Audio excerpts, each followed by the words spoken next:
ہمارے نبی پاک صلی اللہ تعالی علیہ وسلم کو اللہ نے اختیار دیا، جتنا رہنا چاہتے ہیں رہ لیں، لیکن موت آپ کے لیے ہے، موت سے پاک صرف آپ کا رب ہے۔ باقی 29 صفر 11 ہجری 632 عیسوی آپ کو سر درد عصر کے بعد شروع ہوا۔ آپ ایک جنازے میں تھے جنت البقیع، وہ درد تیز ہو گیا، گھر پہنچتے پہنچتے حضرت عائشہ کی گھر کی باری تھی اور تیز بخار میں تبدیل ہو گئی۔ تو یہ مہینہ 29 کا تھا، 29 دن یہ اور 12 دن اگلے، 13 دن آپ نے بخار اور سر درد میں گزارے، اور اسی بیماری میں جا کے نمازیں پڑھاتے تھے۔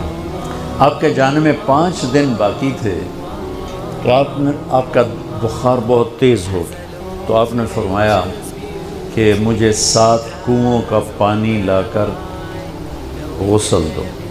تو 7 مشکاں وڈیاں وڈیاں بھر کے لے آندیاں صحابہ نے، الگ الگ کنواں تو حضرت عائشہ کے گھر میں ٹپ نہیں تھا،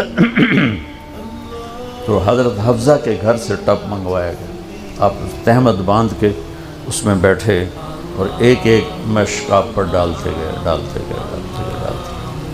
تو اس سے پانی سے بخار کا زور ٹوٹ گیا، تو آپ نے پٹی باندھی سر درد کی وجہ سے، اور حضرت علی اور فضل بن عباس رضی اللہ عنہما علیہم السلام ان کے کندھوں پر ہاتھ رکھے ہوئے آپ مسجد میں تشریف لائے۔ اور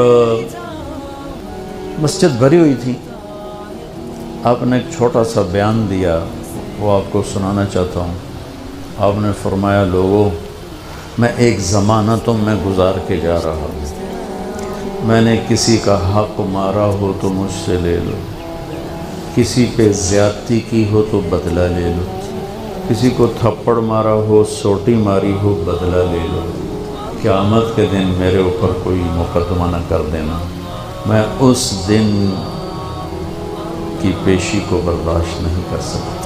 جن کے طفیل لوگوں کی پیشیاں معاف ہو جائیں گی، جن کے طفیل حساب شروع ہو، جن کی طفیل کروڑوں اربوں گناہگار ان کو معافی ملے گی، وہ امت کو کیا پیغام دے کے جا رہے ہیں کہ جب میرے ذمے کوئی ہے تو ہون لے لو، اتھے نہ منگیا جائے۔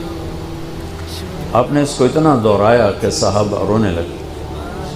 تو آپ نے اتر کے ظہر کی نماز پڑھائی، پھر ممبر پہ آ گئے، پھر اسی بات کو دہرایا، میں نے کسی کا حق مارا ہو، کسی کو تھپڑ مارا ہو، کسی کو سوٹی ماری ہو، کسی پر زیادتی کی ہو، یہ میری جان بھی حاضر ہے، میرا مال بھی حاضر، یہی فیصلہ کرو میرے ساتھ، آگے نہ اٹھانا۔ ایک آدمی کھڑے ہو گئے، یا رسول اللہ، آپ نے میرے 3 روپے دینے۔ آپ نے فرمایا، ضرور دینے ہوں گے پر مجھے یاد نہیں، ذرا یاد تو کرو۔ کہ یا رسول اللہ، آپ کے پاس سائل آیا تھا تو آپ کبھی سائل کو لوٹاتے نہیں تھے کہ نہیں بھی میرے کو لہن کوئی نہیں، یہاں تک کہتے تھے وہ فلاں دکاندار سے جا کے ادھار لے لے، جب میرے پاس آئیں گے میں تیرا ادھار چکا دوں، خالی نہیں بھیجتے تھے۔ تو کہنے لگے، یا رسول اللہ، سائل آیا تھا، آپ کے پاس تھے نہیں، آپ نے مجھ سے پوچھا تیرے پاس کچھ ہیں؟ تو میرے پاس 3 درہم تھے، تو آپ نے کہا اس کو دے دے، میں تمہیں دے دوں گا۔ تو ہم نے کہا ہاں یاد آ گیا۔ تو پھر آپ کے گھر میں تو ایک چھٹانک تیل نہیں تھا کہ ڈیبا بال جائے، تو آپ نے فرمایا اپنے چچا زاد فضل بن عباس، فضل تو میرا یہ قرضہ ذمہ لیتا ہے؟ ایک عجیب بات بتاؤں، آپ مقروض کا جنازہ نہیں پڑھاتے تھے، جس کے سر پہ قرضہ ہوتا تھا اس کا جنازہ نہیں پڑھاتے تھے، ساری زندگی خود قرضہ لیا۔ لیکن قرض لینے دینے میں انسان سے جو پھر بے اصولیاں ہوتی ہیں، اس میں جو نفرتیں پیدا ہوتی ہیں، اب دیکھتے ہیں وہ یہ فیصل آباد کے بازاروں میں روزانہ تاجر کیسے گریبان پکڑ کے ماں بہن کی گالیاں دے رہے ہوتے ہیں۔ میں ان تاجروں سے کہتا ہوں یا ادھار دینا بند کرو یا گالیاں دینا بند کرو، کیوں کسی کی بیٹی کی عزت کو اچھالتے ہو؟ 1,00,000 2 لاکھ کے پیچھے نہ کسی کی ماں چھوڑتے ہو نہ بہن چھوڑتے ہو۔ آخر میں دونوں بچوں کو بلایا، حسن حسین، جن میں آپ کی جان اٹکی ہوتی۔ اب فرمایا کرتے تھے، میری آنکھوں کی ٹھنڈک، میرے 2 پھول، میری دنیا کی قسم، اگر میرے نبی یہ بات نہ اٹھاتے تو آج ہم باندر اور خنزیر اور کتے ہوتے، انسان کوئی نہ ہوتا۔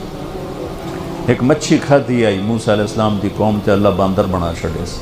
کونو قردۃ خاسئین، قرآن، بندر بن جاؤ ذلیل و خوار ہو کر۔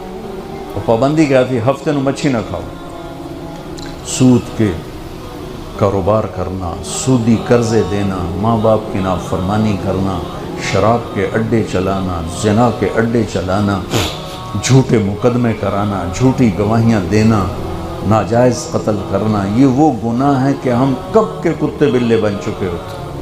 یہ تو اس کملی والے کو دعا دو جو اولاد کو چھوڑ دیا تقدیر پر اور تمہارے لیے جولی پھیلا دی۔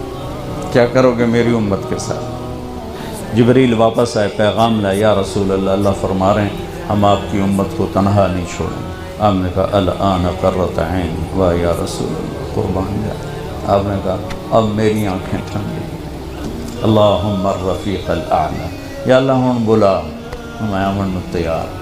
وہ جو چند لمحے تھے اس میں پھر آپ نے امت کو وصیت فرمائی، الصلاۃ، میری امت نماز نہ چھوڑنا۔ 90% لوگ نماز چھوڑیں۔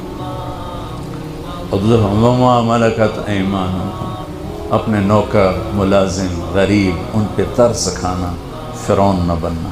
حقوق اللہ، حقوق العباد، حقوق اللہ میں نماز سب سے اعلیٰ، حقوق العباد میں غریب سب سے اعلیٰ، تو ان کو سمیٹ کر پورا دین بتا دیا۔ الصلاۃ، میری امت نماز نہ چھوڑو۔ وما ملکت ایمانکم، اپنے نوکر چاکر، نوکرانیاں، غریب لوگ، ان پہ رحم کرنا۔ انہی دو باتوں کو اب دہرا رہے تھے۔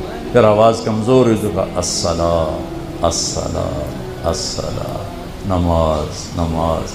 پھر آخری لفظ سے اللہم الرفیق الاعلی، مولا تیرا ساتھ چاہتا، اور اللہ کا امر پورا ہو گیا۔